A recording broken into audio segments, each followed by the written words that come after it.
मेरठ से दिल्ली लड़की आ गई और यहाँ क्या देखते हैं, एक होटल में चले गए। उदाहरण अंत तो गत्ता ये हुआ, एक होटल में लड़की और चली गई, लड़के ने बुला लिया।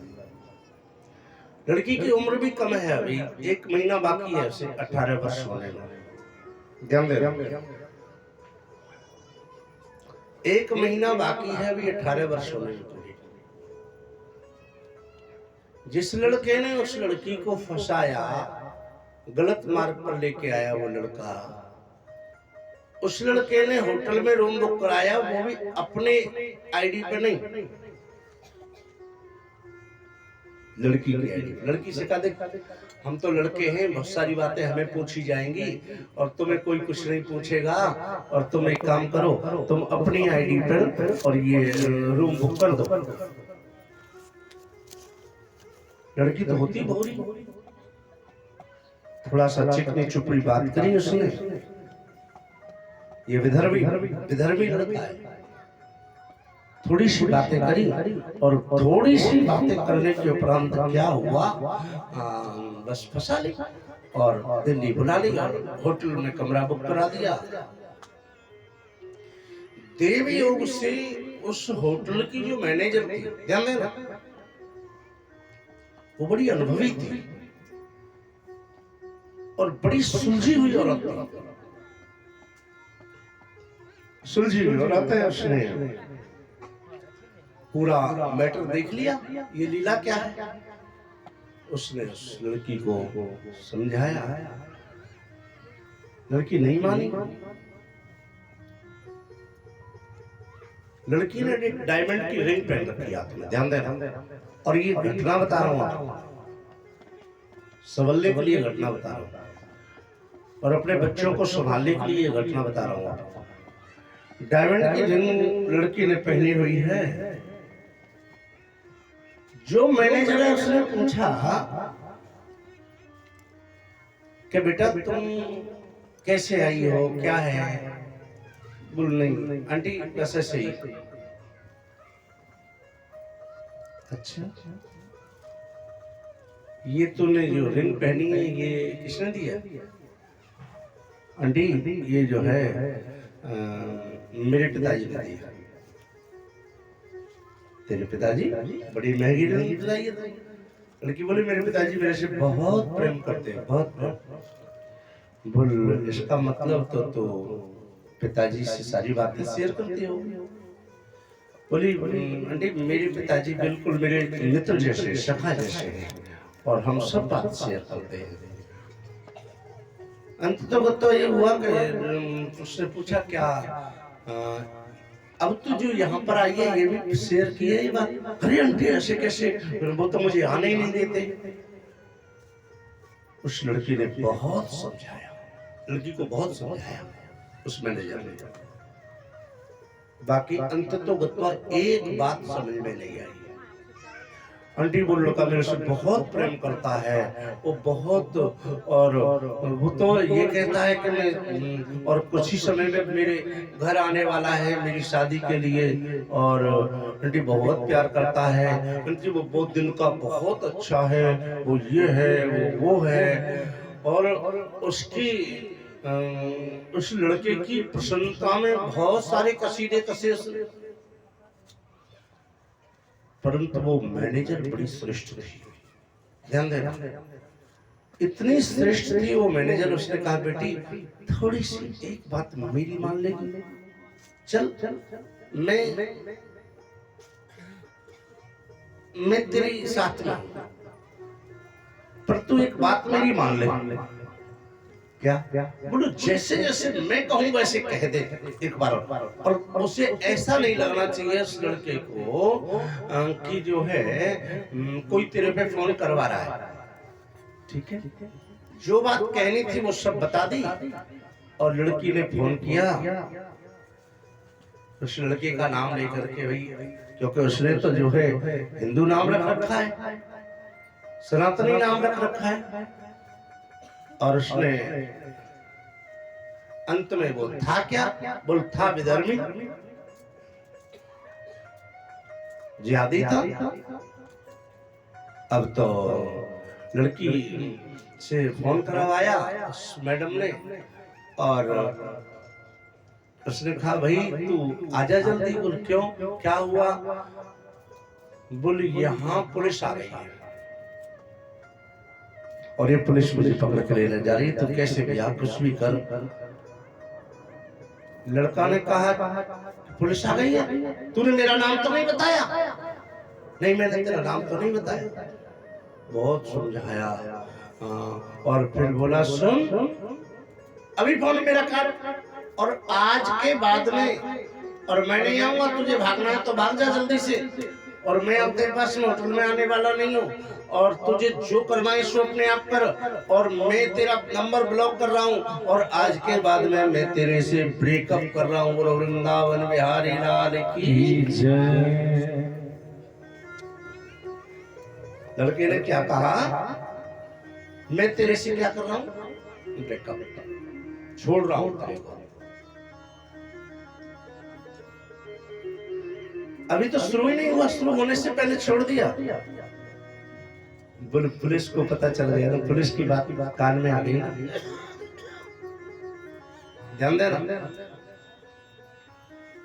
और अंत में उस लड़की का नंबर भी ब्लॉक कर दिया। लड़की घंटों तक नंबर बुलाती रही। अंत में फिर वो लड़की ने मैनेजर जो थी उसकी धन्यवाद किया, आंटी तुमने मुझे बचा लिया। और ये दुष्ट तो बोल बेटा यही काम नहीं होता, अभी तो तेरे साथ बहुत काम होगा। और सुनो,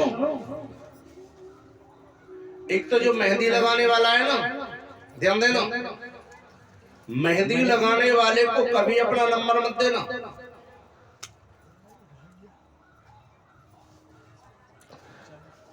एक पार्लर में जो लड़के लोग हैं उनको कभी अपना नंबर मत देना। टोटल मोमडन लोग हैं। और मोमडन तो हमारे यहाँ के अच्छे भी हैं, हमारे यहाँ के मोमडन बहुत अच्छे भी हैं, बहुत अच्छे, पर वो मोमडन भी नहीं, वो तो विधर्मी है, हमारे धर्म के खिलाफ है बिल्कुल। मोमडन तो मेरे यहाँ 7-8 शिष्य में दीक्षा लिए हुए हैं और मेरे आश्रम में आते, मेरे आश्रम में आते कितने अच्छे भी हैं। पर ये टोटल विधर्मी लोग हैं, इन्हें अपना नाम बदलना है और नाम बदल करके भोरी भारी बेटियों को फंसाते। समझ लेना ये बात, बिल्कुल कट्टू सत्य बोल रहा हूं मैं। भोरी भारी बेटियों को फंसाते हैं और फिर थोड़े बढ़िया प्यारे प्यारे से नए से गाड़ी घोड़ा के, कोठी के, महल के सपने दिखाते हैं और अंत में बच्ची को फंसा लेते हैं। बच्चे के माँ बाप भी जो है घृणा करने लगते हैं उस बेटी से, क्योंकि बाद में तो पता चल ही जाता है कि ये दूसरे धर्म का लड़का है। शुरुआत में तो नहीं पता चलता है, बाद में चल ही जाता है। अंत में माँ बाप भी बेटी को छोड़ देते हैं और उस बेटी के साथ में क्या क्या होता है, पहले तो अपनी हवस का शिकार बनाते हैं दुष्ट लोग। ध्यान देना, पहले तो दुष्ट लोग अपनी हवस का शिकार बनाते हैं हमारी बेटियों को। उसके बाद में क्या होता है, बोलो उसको शिकार बनाने के बाद में जब हवस पूरी हो जाती है तो नाते रिश्तेदारों को सौंप देते हैं। इसके अलावा भी क्या होता है वो भी आपको नहीं पता है, क्योंकि मैं संगठन को देख रहा हूँ, मुझे पता है, मैं संगठन में सेवा करता हूँ। मेरे कुछ शिष्य लोग हैं जो पूरे हरियाणा प्रदेश के हिंदू जागरण मंच को देख रहे हैं। लगभग 200 लड़कियों को जो है इसी 2 साल में 200 लड़कियों को वापसी कराई है, माँ बाप को समझा कर। उन लोगों ने, हम लोग भी कभी जाना होता है उनके साथ जाते हैं। माँ बाप लड़की को त्याग देते हैं और फिर लड़की को इंडिया में नहीं रहती है, विदेश में लड़की बेच दी जाती है, हमारी बेटी है। और हाँ, ऐसी स्थिति कभी आपके अड़ोस में क्योंकि इस क्षेत्र के बहुत केस हैं। अभी 10-15 दिन पहले विनयनगर का एक केस ऐसा ही था, एक इस्माइलपुर का केस था। अभी ऐसी स्थिति कभी आपके आसपास हो रही हो, किसी लड़की को आप गलत रास्ते पे जाते देख रहे हो, जो विधर्म दूसरे धर्म की तरफ जा रही हो तो तुरंत हमसे संपर्क करना। मेरा नंबर प्रत्येक बैनर पे लिखा हुआ है, ये जो बैनर लगे हैं इन पर सब पे मेरा नंबर लिखा हुआ है, आप संपर्क करना। हम उस लड़की को बचाएंगे। उस लड़की को अगर गलती से फंस गई है तो उसे वापस लेकर के आएंगे, और वापस लेकर के आएंगे उसके अपने धर्म में उसके विवाह कराएंगे। और उसके माँ बाप भी शादी नहीं करना चाहते हैं या नहीं कर पा रहे हैं, तो हम उसकी अपनी तरफ से, अपने संगठन की तरफ से उसका विवाह भी कराएंगे। अगर कोई ऐसा माजरा आपकी नजर में, आपकी आंखों के सामने दिखता है आपको, तो आप संपर्क करना हमारे साथ। तो बंधुओं, मेरा कहने का तात्पर्य है, हम अपनी बहनों को, अपनी बेटियों को ऐसी शिक्षा दें ताकि जो है हमारी बहन बेटियां बच सके। ये स्थिति आज होती जा रही है। मैं आप लोगों से यही आग्रह करना चाहता हूँ, यही निवेदन करना चाहता हूँ कि आप ये प्रकार अपने बच्चों को बचाएं, अपनी बहन बेटियों को सदमार्ग पर ले जाएं और अच्छे संस्कार दें। और गलती से भी, पुनः एक बार कह दूं, गलती से भी अपनी बेटियों को, अपनी बहनों को, अपने परिवार को बोले कि गलती से भी ये मेहंदी लगाने वाले हैं, इनको कभी नंबर ना दे। पार्लर में जो लड़के काम करने वाले, इनको कभी नंबर ना दे, ताकि आप सब लोग सुरक्षित रहें और श्रेष्ठ रहें, नेक रहें, एक रहें। और कहीं ऐसी गलती से कोई बच्चा फंस जाए, बेटी फंस जाए, तो माता पिताओं से भी मैं निवेदन करूं, उस बेटी को त्यागे नहीं, उसको बचाने का प्रयत्न करें।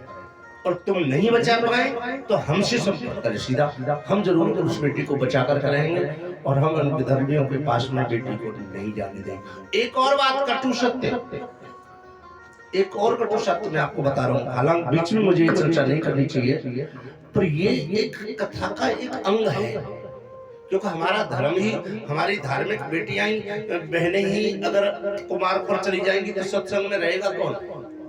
भाई आप लोगों से तो ये सत्संग है, आप नहीं हो तो काय का सत्संग है? तो मैं इसलिए ये जो विदेशों में हमारे धर्म के विरुद्ध जो षड्यंत्र हो रहा है ना, दूसरे देशों में, जो दूसरे देश हमारी बहन बेटियों को जो ले जाते हैं यहाँ से क्रय करके, खरीद करके, उन्होंने फिक्स किया है पैसा।